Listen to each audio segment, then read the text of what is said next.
پیرسال روی دروازه رونالدو روی حواس اونجا توپی که عبور میکنه خودی جاره رونالدو و نواس صدای هواداران بالا میره بدونیم که تصمیم داور چیه.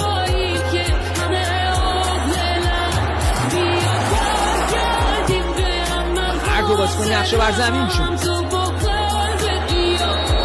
مهاره زیای لنگ ضربات رونالدو حرکت میکنه ضربه رو میزنه خوبم میزنه و دروازه واریسو زد پنالتی شد.